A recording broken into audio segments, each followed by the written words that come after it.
Franchement, regardez ça, un beau petit couvain. Ah là là, ça fait plaisir, plaisir, plaisir.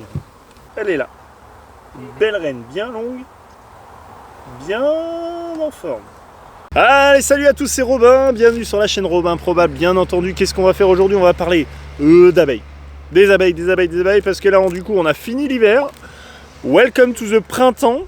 Et bon, il y a des mauvaises surprises, des bonnes surprises. J'espère que du coup, vous allez suivre jusqu'au bout, parce que je vais vous raconter un max de choses sur la petite visite de printemps. Ok, allez, c'est parti, asseyez-vous, installez-vous, tout ce que vous voulez. Let's go!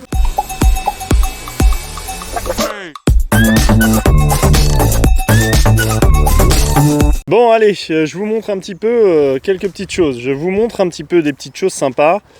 Enfin, sympas. Des petites choses qui sont moins sympas plutôt. Voilà.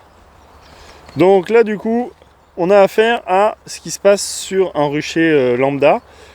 Ça, ce que vous voyez, ce sont des pertes de l'hiver. En moyenne, on compte souvent 30% de pertes sur un rucher. Alors si vous avez 3 ruches, bah, vous en avez une qui saute. Là, nous aujourd'hui, enfin, on a 10% de pertes. Donc c'est bien. Un peu moins, je crois. Un peu moins, ouais. Et du coup, sur toutes nos ruches, on n'en a que 3 de perdus. Ce qui se passe, bah voilà, ce qui se passe à l'intérieur, c'est que du coup, vous avez les colonies. Alors celles-ci, bah ouais, on les voit que maintenant, hein, qui sont mortes. Hein. Donc, bah tant pis. Dommage, ça fait mal au cœur, mais bon, c'est comme ça. Je pense que du coup, elles sont mortes de faim, celles-ci. Les autres, je les ai pas encore vérifiées dans leur intégralité. Je n'ai pas tout vérifié, mais là, de toute façon, la colonie était tellement faible, tellement petite. Là, on le voit là, juste là, elles sont là. Elles sont à l'intérieur. Donc voilà, bon, voilà ce qui se passe. Donc la visite de printemps, on va vérifier quoi? Que les colonies volent et que tout va bien. On va ouvrir chaque ruche et on va tout regarder en détail. Là, si vous me demandez qu'est-ce que c'est que ces petites marques que tu fais, Robin, sur les ruches, pourquoi est-ce que du coup il y en a partout? Bah, c'est tout simplement pour que les abeilles dérivent un peu moins et qu'elles se reconnaissent plus facilement, parce que les ruches, ça c'est de la nico. Sur les nico, bah, tout est similaire, tout est ressemblant, et une façade marron, pour elles, c'est toutes les mêmes. Même si elles arrivent à se repérer plutôt bien, il peut y avoir des phénomènes de dérive si on en met une à côté. La dérive, c'est quoi? C'est que l'abeille, au lieu d'aller là, et voilà. Puis du coup, on va tester aussi l'extension sur les ruches nico là, pour étendre la planche d'envol. Donc ça, c'est une petite dédicace à Fred qui m'a donné cette idée là. Donc je le testerai. Vous voyez là, ça rentre un petit peu de pollen. Ok, tac, elles sont contentes, ça bosse, ça rentre, c'est cool. On est content, franchement là, le printemps, on avait hâte d'hier. Hein. Parce que l'hiver, c'est sympa. Mais bon, sont belles les petites pelotes de pollen. Allez, venez. Bon, allons sur ces ruches là. Ce qu'on remarque, c'est quoi? C'est que, bah déjà, on a des petits terriers là. Ça doit être du mulot ou je sais pas trop quoi. Là, quand on a ça sur le devant d'une ruche, eh ben, on peut se poser des questions. Qu'est-ce qui s'est passé? Pourquoi? Comment? Je sais pas. Donc à l'ouverture, celle-ci, qu'est-ce que ça donne à l'intérieur? Ok, bon bah du coup celle-là, étonnamment, c'est que vous voyez le pain de candy qu'on a mis là pour l'hiver, il n'a pas du tout été utilisé. La colonie pour autant elle est hyper forte à l'intérieur. Donc bah du coup peut-être qu'elles étaient trop nombreuses, je sais pas ce qu'il y a eu, peut-être une trop grosse population qu'on aurait peut-être dû diviser, ou peut-être qu'elles ont fait un énorme ménage sur la planche d'envol, ce qui du coup bah, suscite ça, parce que je vais vous montrer un truc, regardez. Vous voyez une planche d'envol classique, donc après la visite de printemps, ça donne ça. Hein. Il y a de la mortalité, ça c'est normal, ok, là c'est des planchers nico. Voilà, il y a de la mortalité, on le voit bien, ok, pas de problème. Bah du coup si vous accumulez tout ça, bah, peut-être, regardez, hop, sur le même système du bord là, et ben on voit bien que ça en représente un petit volume. Enfin bon. Donc voilà, et là on va aller en ouvrir quelques-unes pour voir à l'intérieur comment ça se passe et comment ça se procède une visite de printemps. Comment ça se procède? Ça c'est French, hein, c'est français ça. Bon allez, c'est parti du coup, hop. C'est parti. Un petit coup de bonjour à devant. Bonjour les filles. Comment ça farte? Tout. Tac, nous on met les petits cailloux parce qu'il y a du vent. Vous pouvez mettre aussi des sangles dans son verrouille. Donc ça tient. Du coup, alors, on enlève ça, très bien, petit isolant, ça permet de garder un peu de chaleur en hiver. On fait un petit peu de nettoyage devant. Tac, tac. Donc là, on est d'accord que la ruche, elle n'a pas été ouverte du tout de l'hiver. On n'ouvre pas une ruche en hiver, même si c'est pour quelques minutes. Il est hors de question de pouvoir détruire la colonie. Donc du coup, on attend, et là, c'est la surprise. On est au printemps. On open, et qu'est-ce qu'on va retrouver? Alors déjà, on a des petites abeilles qui commencent à construire là, la cire. Donc ça, c'est bon signe. Vous voyez, là, elle commence à construire un petit peu. Là, ça construit un petit peu de cire. C'est cool. Ça veut dire que dedans, moi, je pense qu'on aura une colonie qui est assez active et assez forte. On va le voir. De toute façon, à l'entrée, vous ne le voyez peut-être pas, je vais vous montrer. Regardez. Vous le voyez peut-être là. Mais juste devant, ça rentre du pollen à watts. Donc ça, c'est cool, on est content. Pour bien préparer l'hiver, ou tout du moins faire en sorte que... Ouh, ça c'est cool. Vous voyez quand on voit ça là, une belle colonie, elles sont hyper douces, pas du tout agressives. Voilà, on fait attention à ce que la reine elle soit pas genre dans le coin, ça va arriver. C'est ça là. Le candy, on le vire. On l'enlève, elles ont bien consommé. Donc on est content. Celle-ci on l'avait passée sur 8 cadres.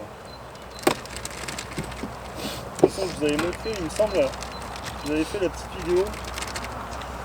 On va mettre ça là. Je vous avais fait la petite vidéo pour l'histoire des partitions isolantes que nous on fait comme ça. Vous voyez. Partition isolante classique, hein. C'est-à-dire on prend un cadre droit, sur cadre droit, on vient fixer un isolant hyper bien. Ça marche du tonnerre.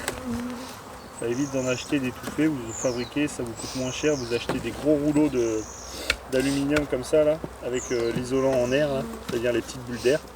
On les voit ici. Et donc ça marche du tonnerre. J'ai la fumée dans la tronche. Hein. Alors, oh là, moi je vous montre ça. Alors là, ça fait plaisir. Et là, on voit une colonie qui est forte, dans le sens où toute la partie, je vais mettre comme ça, toute la partie là, ça travaille sévère. Sur chaque cadre, ça travaille. Ça, c'est vraiment que du bonheur. Allez, je vous remets en place.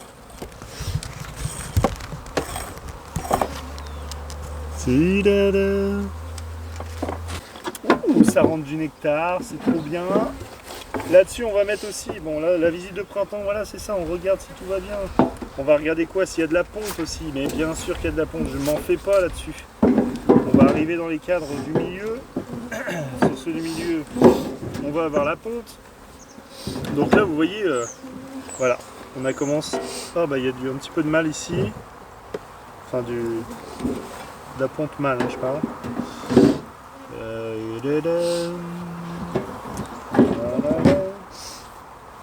Voilà, donc là c'est tout bon, on a beaucoup de larves ici. Regardez, on va prendre un cadre comme celui-là.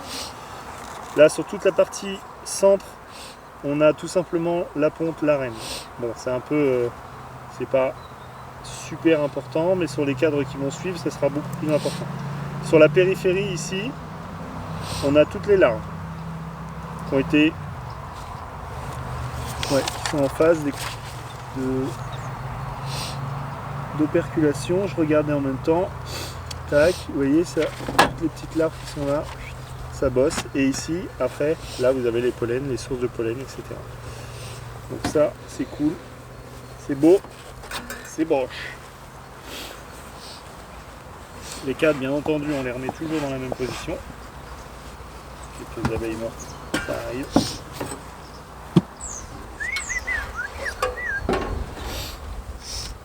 Hop. Et du coup, je testerai l'espèce de truc qui envoie de la vapeur. Enfin, pas de la vapeur. La fumée, la vapote. Là.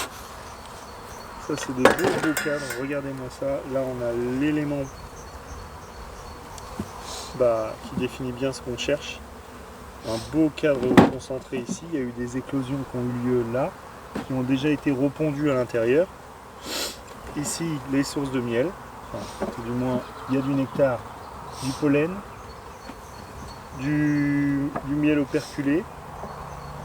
Et puis voilà, c'est beau. Je vois pas la reine encore, mais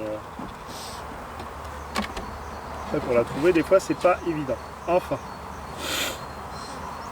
Voilà, voilà. Ça, on remet en place.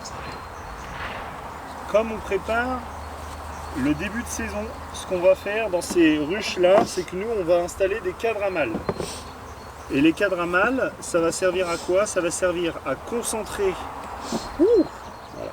Ça va servir à concentrer en fait le varroa, si jamais on en a beaucoup, dans les alvéoles mâles. Et on va s'en débarrasser par la suite. De toute façon, je vous ferai une petite vidéo pour vous montrer. Zou, qu'est-ce qu'on voit? Tout va bien. Franchement, regardez ça. Un beau petit couvain. Ah là là, ça fait plaisir, plaisir, plaisir. Ah, ça fait plaisir, hein, moi je vous le dis. Hein. Tac, tac, tac. Là, idem, on est toujours bon. On est même au top. Je n'ai pas trop aperçu la reine pour l'instant. Alors, soit on ne l'a pas bien marqué ou ça s'est effacé, etc. Ça peut arriver. Soit elle est cachée. Bon, bah, je pense qu'on la voit bien là, la reine. Elle est là.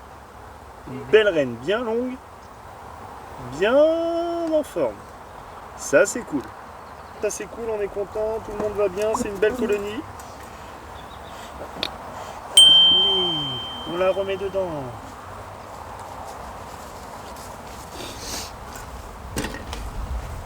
Allez, on va mettre un cadre à mâle. Là, les cadres à mâle, on a deux styles. Et je vais vous montrer les deux styles qu'on va pouvoir en mettre. Chacun sa méthode. Bon là c'est beau, hein. C'est voilà, un beau petit miel operculé là. Ça fait de la réserve, là ça construit aussi. Bon bah voilà quoi, elles sont lancées, elles sont dans les starting blocks elles. Hein. On va leur mettre un petit cadre là. Attention les filles, je vais leur mettre un petit coup de fumette. Qu'est-ce qu'elle est où la fumette là? L'enfumoir. Allez, rentrez. Ok, bon du coup, je vous ai expliqué les cadres à mâle. Nous, on les note CM, cadre à mâle. Ces cadres-là, principalement, ça va faire quoi? On a du coup nos petites abeilles qui vont commencer à bosser dedans. La reine, elle va pondre ici. Les petites ouvrières, architectes, etc. Les cirières, elles vont bosser ici. Ça va complètement construire que du mâle sur cette partie basse. Et sur cette partie basse là, après nous, on vient couper tout ça, enlever. Et il faut savoir que du coup le varroa il se développe beaucoup plus dans les cadres, dans les alvéoles de mâle. Parce qu'elles sont plus grandes et parce que c'est mieux. Le cadre à mâle que j'ai mis, il est sous deux formes. Sur des cadres de hausse ou bien sur un cadre complet. Et sur un cadre complet, en fait, on vient mettre simplement une demi-feuille de cire ici. Et donc le cadre à mâle, on le met où? Au centre. En plein milieu. Donc les filles, écartez-vous bien. Je vais déposer ça là. Voilà. Et sur celle-là, vu qu'elle était sur 8 cadres, ce qu'on va pouvoir faire, c'est directement mettre une feuille de cire gaufrée sur la 10e en périphérie. Comme ça, on sera bon. Comme ça, on sera tout bon. Hop, une petite feuille de cire. Tac. Bien sûr marqué rouge de cette année 2023. Comme d'hab, on pense bien à ça. Et voilà. Tac. Bien entendu, la visite de printemps, ça se termine pas comme ça. Dernière chose, les plateaux. Ça, c'est un élément de la visite de printemps qu'on fait. Ah bah oui, on change le plateau. Là, malheureusement, on n'en a plus assez de disponible, donc on ira laver ce que je vous ai montré tout à l'heure. Et puis du coup, on remplacera le plateau complet, ce qui donnera lieu à avoir des cadavres, etc. Sauf si elles ont bien travaillé. Et limite, ça sera nickel. Voilà tout. Allez, ça, on referme. Hop. Tac, tac. On le met comme ça, boum. Et puis après, on est tout bon. Voilà. Allez, c'était juste pour vous montrer. Tac. Le petit cas pratique pour la visite de printemps, tranquillement, en direct live. Du coup, ouais, si vous aussi vous avez eu des petits soucis comme ça, genre beaucoup de pertes ou de la mortalité, genre plus de 30% ou des choses comme ça sur vos ruchers, n'hésitez pas à me le marquer en commentaire. Et puis bah du coup pareil, hein, si vous avez des cas comme ça, bon là ça va, il y en a un petit peu de mortes certes, mais c'est pas ouf. Des fois, il y a des colonies, c'est blindé, elles sont presque toutes mortes par terre à l'extérieur. Et nous, sur notre rucher, on a aussi des blaireaux. Des blaireaux, genre pas des gens qui viennent voler nos ruches, hein, non, l'animal, le blaireau, qui vient et qui gratte les ruchettes en polystyrène. Bah, je vais vous montrer, regardez, hop. Vous voyez ça? Là, on a repeint, mais en fait, ça, c'est des coups de griffes de blaireau, là. Enfin, j'ai mis une caméra, hein, c'est pour ça que je sais que c'est un blaireau. Voilà. Donc du coup, ils viennent gratter et on a une ruche qui a été complètement ouverte comme ça là. Donc ouais, c'est impressionnant des fois. Alors, enfin voilà. Bon bah écoutez, hein, sur ces bonnes paroles, je vais vous laisser, hein. Et puis je vais vous dire à une prochaine vidéo. N'hésitez pas à mettre un petit pouce bleu, à vous abonner. Et moi je vous dis ciao pour une prochaine vidéo, hein. Allez sur ce, bye.